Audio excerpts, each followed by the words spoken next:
गठबंधन के बाद अब विस्तार के लिए मुलाकातों का दौर शुरू हो गया है। जयंत चौधरी ने अखिलेश यादव से मुलाकात की तो गठबंधन के विस्तार की तस्वीरें लगभग साफ हो गई।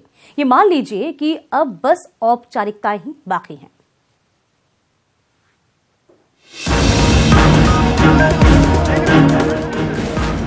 सूबे में सियासी गठबंधन तैयार है। एसपी बीएसपी ने गठबंधन कर बीजेपी के खिलाफ ताल ठोक दी। अब विस्तार की बारी है।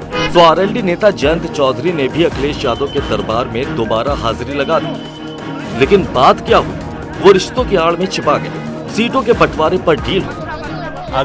अखिलेश जी के साथ बहुत अच्छी बातचीत हुई और जो हम लोगों का प्रयास है, मैं समझता हूं कि उस ओर हमें सफलता मिलेगी। धन्यवाद। गठबंधन का पूरा स्वरूप बाहर निकल के नहीं आया है, बहरहाल वो तो हो ही गया है। जैन जी ने कहा कि गठबंधन का हिस्सा हम भी रहेंगे। अब गठबंधन को महागठबंधन बनाने की तैयारी हो रही है। सूत्रों के हवाले से खबर है कि जयंत चौधरी को 4 सीट देने पर बात बन गई। वो कौन कौन सी सीटें हैं, जरा उन पर भी नजर डाल लीजिए। बागपत, मुजफ्फरनगर, मथुरा और हाथरस पर बनी बात। वहीं मथुरा सीट पर एसपी प्रत्याशी आरएलडी के सिंबल पर चुनाव लड़ सकता है। यही वो गणित है जिसके साथ आरएलडी भी संतुष्ट दिख रही है। लेकिन कांग्रेस को अभी भी साथियों की तलाश है। एसपी बीएसपी ने 2 सीट छोड़कर चुनाव लड़ने का फैसला लिया है। तो कांग्रेस ने भी गठबंधन को इशारों में संदेश दे दिया है।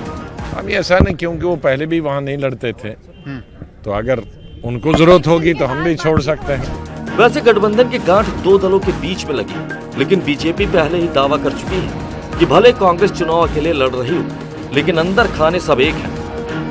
कांग्रेस पार्टी पर भी आज तमाम आरोप लगे हैं, लेकिन मेरा मानना है कि 10 सालों तक ये तीनों एक साथ मिलकर काम किए हैं। ये इनकी रणनीति का अंग है कि कांग्रेस ऐसे प्रत्याशी खड़ा करे कि जो बीजेपी का वोट काटने में सफल हो सके। ऐसी संभावनाओं को रखते हुए ये अलग अलग चुनाव लड़ने की कल्पना कर रहे हैं और वास्तव में ये तीनों दल एक हैं।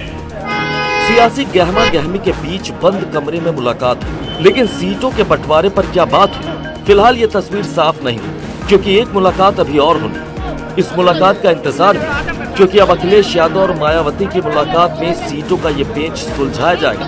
Bureau report, news 18। तो कुल मिलाकर कह सकते हैं कि आम चुनाव करीब है। ऐसे में राजनीतिक दलों ने भी अपनी कमर कसना शुरू कर दी है। जहां बीजेपी के यूपी प्रभारी जेपी नड्डा ने प्रेस कॉन्फ्रेंस कर पार्टी की जीत पक्की होने का दावा किया, तो वहीं कांग्रेस ने भी बैठकर चुनाव के लिए रणनीति बनाई।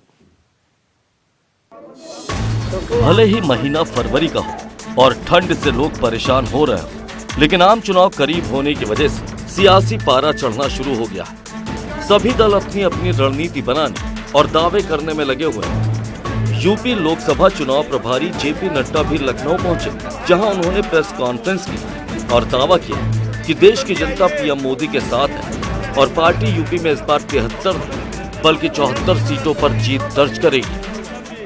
मैं आपके सामने बड़े स्पष्ट शब्दों में कह रहा हूं कि भारतीय जनता पार्टी को देश की जनता और उत्तर प्रदेश की जनता भरपूर आशीर्वाद देगी।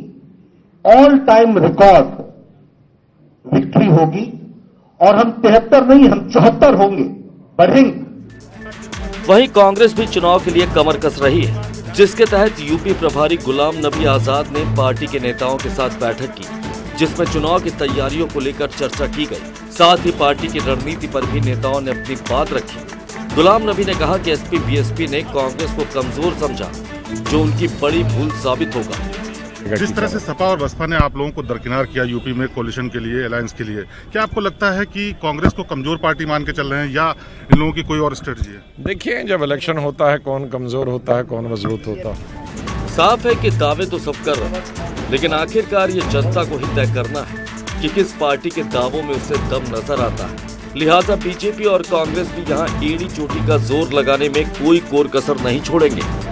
Bureau report, news 18। वहीं प्रगतिशील समाजवादी पार्टी के अध्यक्ष शिवपाल यादव ने वाराणसी में रैली की, जहां इस दौरान उन्होंने न्यूज़ 18 से खास बातचीत की और कहा कि वो समान विचारधारा वाली पार्टियों के साथ गठबंधन करेंगे और उनकी मदद से बीजेपी को हराएंगे। सबसे ज़्यादा किसान, गरीब, फिर व्यापारी बहुत दुखी है।